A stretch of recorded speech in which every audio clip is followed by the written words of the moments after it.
Hey guys, how you doing? This is Manga etc. and I'm here today to bring you the review for One Piece Manga chapter 813. So this chapter concluded the current flashback.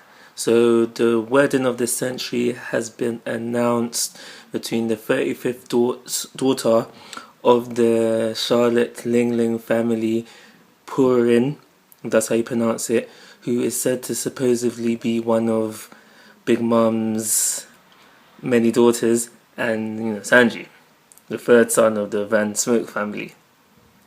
And yeah, this wedding is going to be taking place at the tea party, Big Mom's tea party, which she's just currently trying to get together. From Fisherman Island, we know that she's been trying to get sweets for this tea party, and this wedding is also going to be taking place at that time.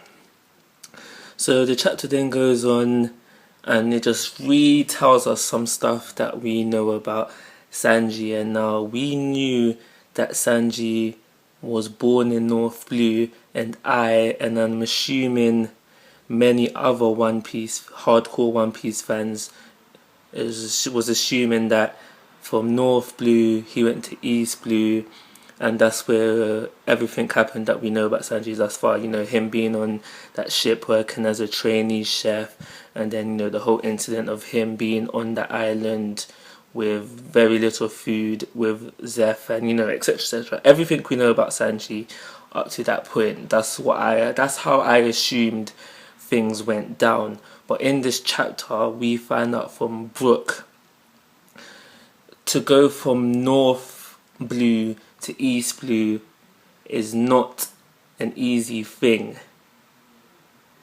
You have to cross the red line.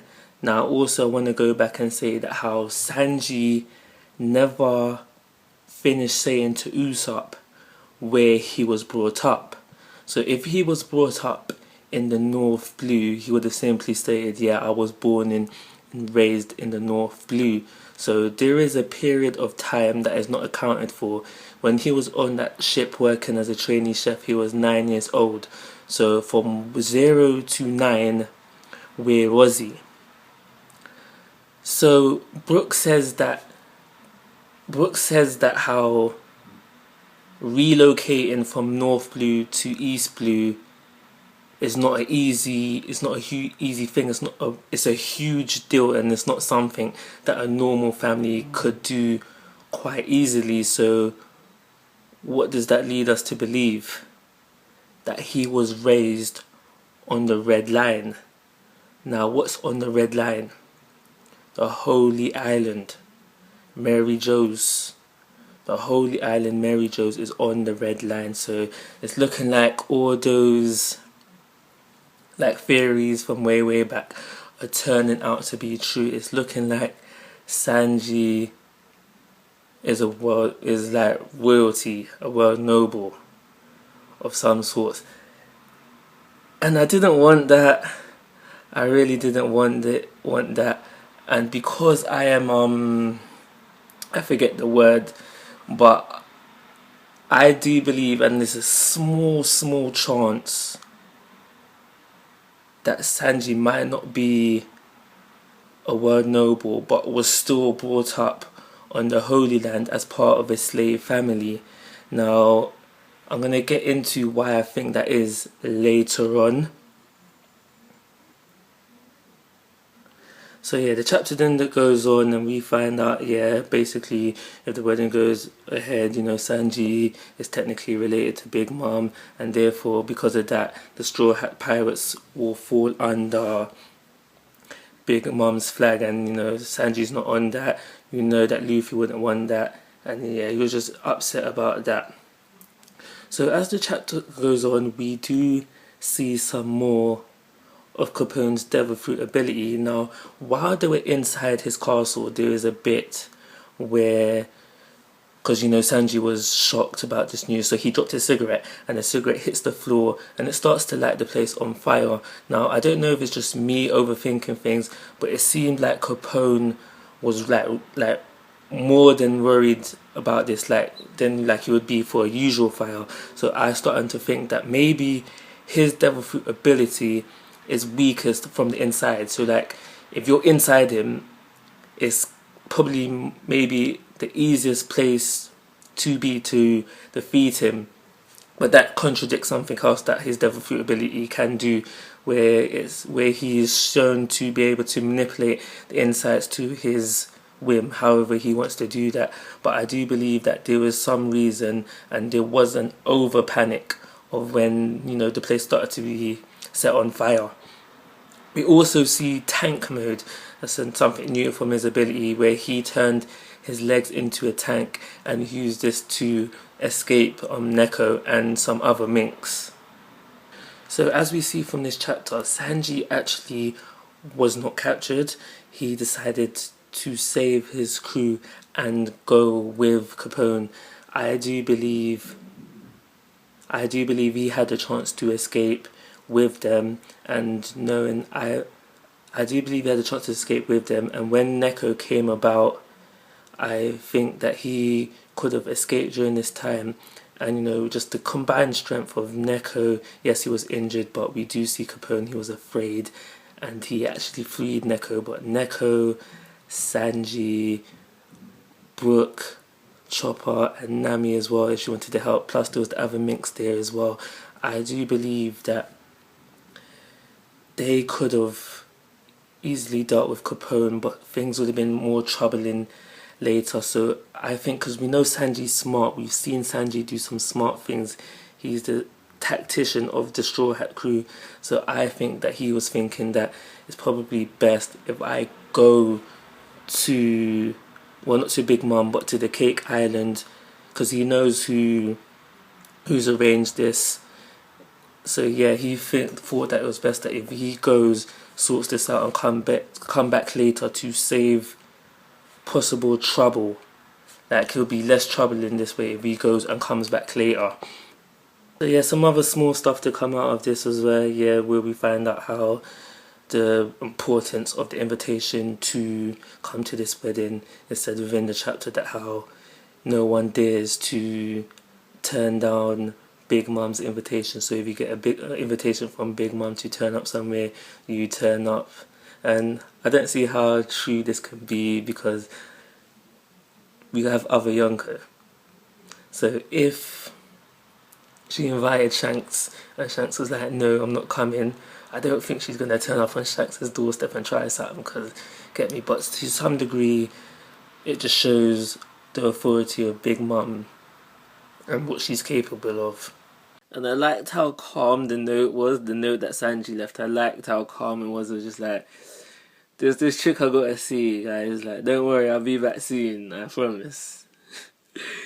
I just liked how calm the note was. It's just really laid back. I like to just say, like, there's absolutely nothing to worry about. This is gonna be a calm event. I'm just gonna walk in and walk out like it's nothing. I just really liked how calm the note is. But do you think that this, because he's referring to a chick in this note, do you think that he's talking about the bride, or do you think he's talking about the person who has made his wanted poster a live only plus arranged the wedding? Who do you think that's referring to? And that's everything to come out of the chapter. Now I do want to go back and just talk about a few things. So the first thing I want to talk about, why I think it could be the case that Sanji's family is not a royal family, is why is a pirate family a part of an arranged marriage? Now, just normally arranged marriages are something that royalty does. So assuming that's the same in One Piece, that would be something like the Vivi's family would do, the Rico family would do, and possibly world nobles as well. So that led me to, and that's just going on normal thinking, so that's led me to think, why is a pirate family a part of an arranged marriage? But maybe it's the case that the Big Mom's family is just more than a pirate family. Maybe there is some royal lineage to it. But if not, that's not the case, and Big Mom's family is just an ordinary pirate family? Why are they a part of an arranged marriage? And also, why does that have to be the case for Sanji's family? Why does Sanji's family have to be a royal family? Why can they not be a slave family that's had to serve the holy island working for some royal neighbors, and they just happen to be a part of an arranged marriage? I do think that this is very unlikely, but it is a possibility. I like to consider other possibilities, no matter how small they are. It just gives you something to think about. But yeah, we got that as well. And the last thing I want to say is how I hope that this leads to a Sanji solo arc. Obviously, for Luffy, we had the Amazon Lily arc, we had the Marineford, we had the Impo Down. He had 3 solo arcs. So I think that Sanji could possibly have a solo arc, and it could differ. Because I've said it before, and I don't simply want another the Straw Hats are saving a Nakama, and this can lead to something different, and it could also be something as entertaining if Sanji had a solo arc.